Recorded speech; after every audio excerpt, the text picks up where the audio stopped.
சுட வீட்லயே கீ எப்படி செய்யுதுன்னு வாங்க பார்க்கலாம். நம்ம டெய்லி வாங்குற பாலை காய்ச்சிட்டு அதை ஃப்ரிட்ஜில் வச்சிங்கன்னா பாலோட ஏடு நல்லா திக்கா வரும். இது பசும்பால். அதுல நம்ம டெய்லி எடுத்து வைக்கிறதுனால பாலோட ஏடு பட்டரா ஃபார்ம் ஆயிடும். ஒரு மாசத்தை நான் சேர்த்து வச்சேன்னா இந்த அளவுக்கு பட்டர் ஃபார்ம் ஆகும்.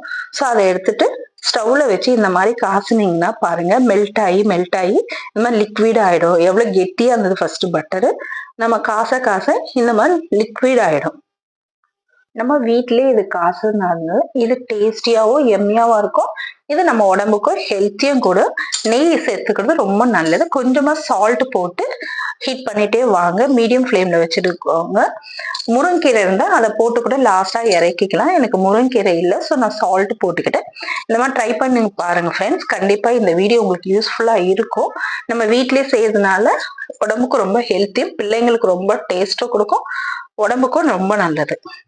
இந்த வீடியோ ஸ்கிப் பண்ணாம பாருங்க ஃப்ரெண்ட்ஸ்.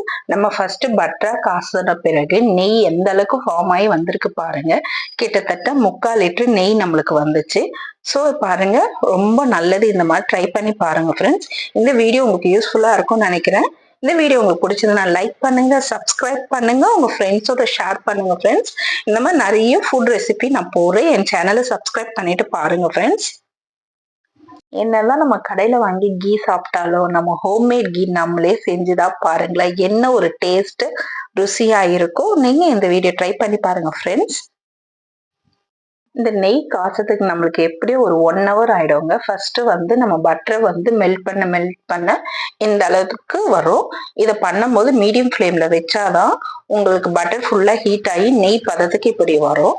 ஸோ இந்த மாதிரி வரும்போது லாஸ்ட் வரைக்கும் ஃபுல்லா நெய்யா ஸ்பிளிட் ஆகி வர வரைக்கும் வெயிட் பண்ணணும். இந்த மாதிரி ரெடியான பிறகு நெய்யை ஸ்டவ் ஆஃப் பண்ணிட்டு ஆற வச்சுட்டு வெடிக்கட்டியை வச்சு நீங்க வடிகட்டி வச்சிடணும். சில்வர் பாத்திரத்துலயோ இல்லைன்னா பிளாஸ்டிக்லயோ ஆறின பிறகு வெடிக்கட்டி இந்த மாதிரி ஊத்தி வச்சுக்கோங்க. இப்ப பாருங்க, நம்மளுக்கு எந்த அளவுக்கு நெய் ரெடி ஆயிடுச்சு பாருங்க. இது ரெடியான பிறகு இப்ப இது கூட நம்ம என்ன வச்சு சாப்பிடலாம்னா, சுட சுட பப்பு டால் ரெடி பண்ணிட்டு பருப்பு டாலும் சாதத்தோட உருளைக்கிழங்கு ஃப்ரையை வச்சு சாப்பிட்டுதான் பாருங்களா. சாப்பிடாத பிள்ளைங்க கூட நம்ம கிட்ட கேட்டு வாங்கி விரும்பி சாப்பிடுவாங்க. ஸோ இந்த ரெசிபி உங்களுக்கு ஒரு வாட்டி ட்ரை பண்ணி பாருங்க ஃப்ரெண்ட்ஸ். நான் இப்ப இந்த சாதத்தோட பப்பு டாலும் உருளைக்கிழங்கு ஃப்ரை பண்ணி வச்சிருக்கேன்.